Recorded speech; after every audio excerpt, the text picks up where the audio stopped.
Good evening students.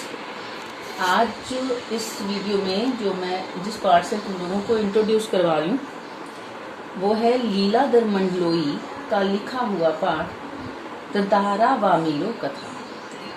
बेटा, लीलाधर मंडलोई वास्तव में एक कवि हैं और उनकी कविताओं में छत्तीसगढ़ अंचल की बोली की मिठास और वहाँ के जनजीवन का सजीव चित्रण है। उनकी कविताएं जो उन्होंने कविताएं लिखी हैं, लेकिन हम जो पढ़ने जा रहे हैं वो है कहानी। इस कहानी में अंडमान निकोबार द्वीप समूह की जनजातियों पर का वर्णन है।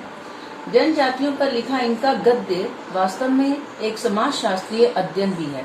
मतलब कहने का मतलब यह है कि इन्होंने समाज को बड़ी गहराई से जो है ऑब्जर्व किया और उनके तौर तरीकों का वर्णन जो है वो अपनी रचनाओं में किया।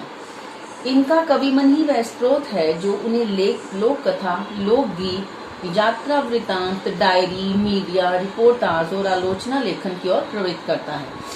मतलब उनका कहने का मतलब ये है इसमें कि कवि का ही जो मतलब प्रेरणा उनको मिली वो उनकी सुकोमल भावनाओं से मिली और वो सुकोमल भावनाओं ने ही उन्हें लोक कथा, लोकगीत, यात्रा वृतांत, डायरी, मीडिया, रिपोर्ट, साहित्य की अलग अलग विधाएं जो थी उनको लिखने की ओर प्रवृत्त किया। इस अपने रचना कर्म के लिए कई पुरस्कारों से उन्हें सम्मानित भी किया गया और उनकी प्रमुख कृतियों के नाम हैं जो तुम्हारी बुक में दिए गए हैं, जैसे घर घर घूमा, रात बिरात, मगर एक आवाज, देखा अनदेखा और काला पानी। इनका जन्म 1954 यानी 54 में हुआ और जन्माष्टमी के दिन हुआ। छिंदवाड़ा जिले के एक छोटे से गांव गुड़ी में इनका जन्म जो है वो हुआ। शिक्षा इनकी भोपाल और रायपुर में हुई।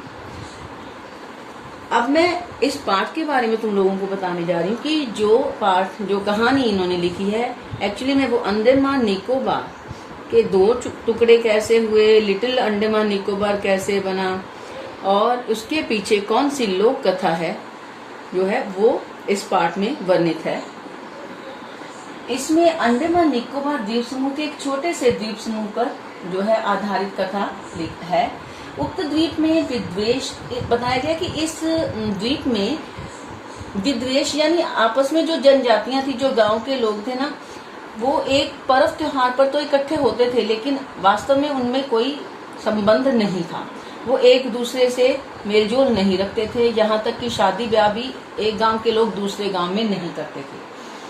उस द्वेष भाव को प्रेम भाव में परिवर्तित करने के लिए वहां के एक युगल को आत्म बलिदान देना पड़ा। युगल होता है जोड़ा, यानी एक मतलब प्रेमी प्रेमिका को अपना बलिदान देना पड़ा था उस द्वेष भाव को, उस नफरत की आग को खत्म करने के लिए।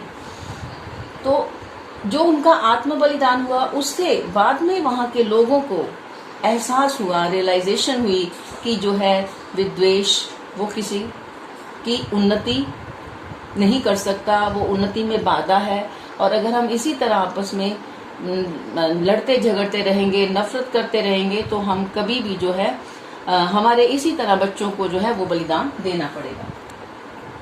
उस युगल को आज भी उस द्वीप के निवासी गर्व और श्रद्धा के साथ याद करते हैं। हुआ क्या कि जैसे उनकी मृत्यु हुई या उनको अपना बलिदान देना पड़ा, तब लोगों को एहसास हुआ कि पहले उस परंपरा को तोड़ा जाए कि एक गांव के लड़के की शादी दूसरे गांव की लड़की से नहीं हो सकती है।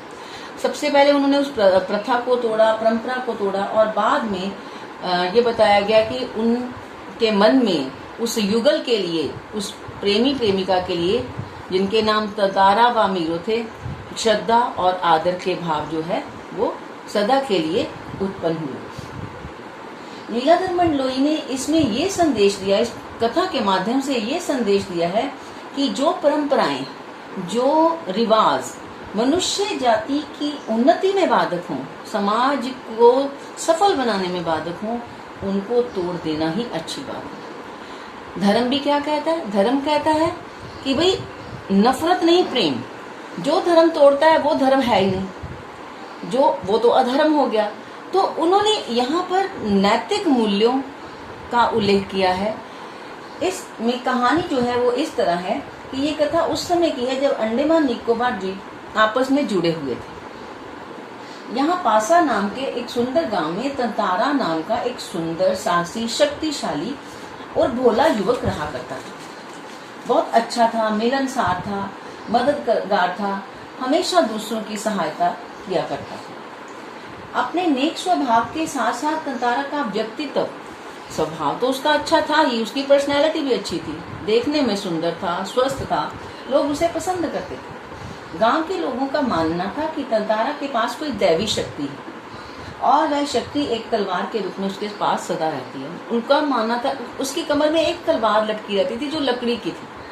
लकड़ी की तलवार में ऐसी कोई शक्ति नहीं हो सकती, लेकिन लोगों का ये मानना था कि उसमें जो है वो एक दिव्य शक्ति है और जिसके साथ वह असंभव से असंभव कार्य भी कर गुजरता है।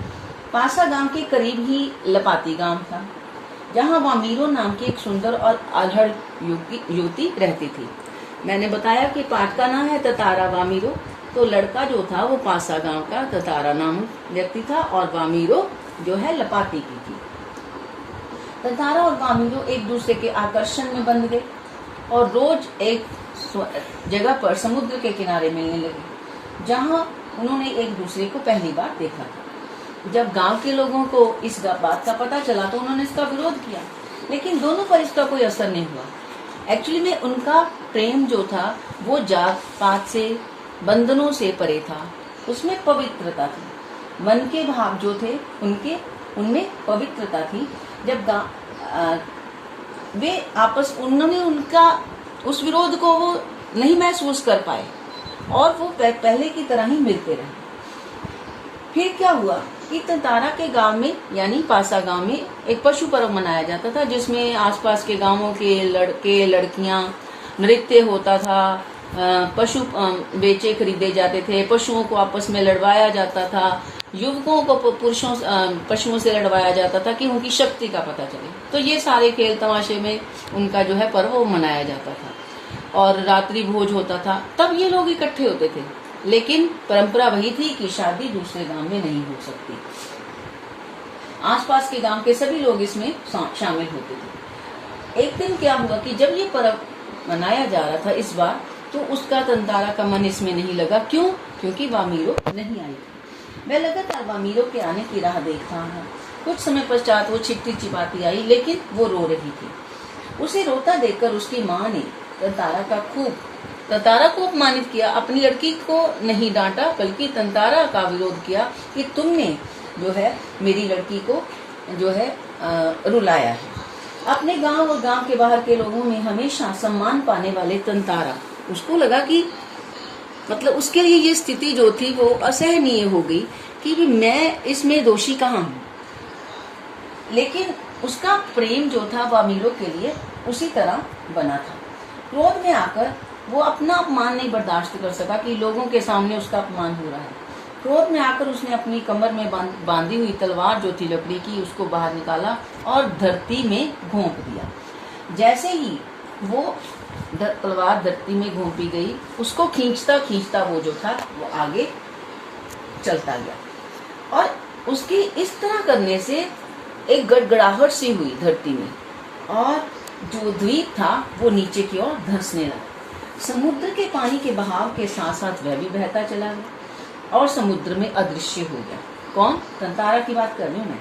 तंतारा के समुद्र में बह जाने के बाद वामीरो जो थी वो भी उसके पीछे दौड़ती दौड़ती उसको आवाजें लगाती गई और पागलों की सी भांति हो गई। उसने खाना पीना छोड़ दिया और फिर एक दिन वह भी गायब हो गई।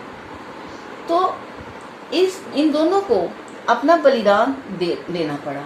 जैसे ही इन दोनों की मृत्यु हुई या ये गायब हुए, तो लोगों को अपने किए का पश्चाताप हुआ। एक प्रेम कहानी का अंत जो था, दुखद अंत, उनके कारण हुआ। तंतारा वामीरो की ये प्रेम कथा अंडमान निकोबार के घर घर में प्रचलित हुई और उन लोगों ने सबसे पहले, मैंने जैसे बताया कि उस परंपरा को खत्म कर दिया। अब वहां पर शादियां होती हैं, एक गांव के लोग दूसरे गांव के लोगों से वैवाहिक संबंध रखते हैं और उनका मानना है कि लिटिल अंडमान ही वह भूखंड है जो तंतारा की तलवार से कटकर अलग हो गया। तंतारा वामीरो की त्यागमयी मृत्यु को याद रखने के लिए परंपरा तो त्यागी ही गई और अब जो है वो वैवाहिक संबंध होने लगे और आपस में लोग जो है मिलजुल कर रहने लगे। और वो जो उसकी तलवार से बना एक हिस्सा, उसको लिटिल अंडमान निकोबार के नाम से जाना जाता है। ये थी कहानी जिसके माध्यम से लेखक ये संदेश देना चाहता है कि भाई लोक कथाएं जो हैं उनमें कुछ ये मतलब वास्तविक घटनाओं पर आधारित होती हैं, लेकिन समय आते आते इनमें जो है परिवर्तन आते जाते हैं। और लेखक ये संदेश देना चाहता है कि हमें नैतिक मूल्यों को जो है वो जीवित रखना है, अपनी परंपराओं को अगर वो हमारे समाज में की सफलता में बाधक है, मनुष्य की प्रगति में बाधक है, तो उन परंपराओं को, रूढ़ियों को तोड़ना ही अच्छा है। मैंने बेटा ये जो है मैं थोड़ा सा इंट्रोडक्शन दी है इस चैप्टर की। अब क्लास में हम पढ़ेंगे, PDF भेजूंगी, आप क्वेश्चंस भी थोड़े इसके जो मैं भेजूंगी वो कर लेना। ओके।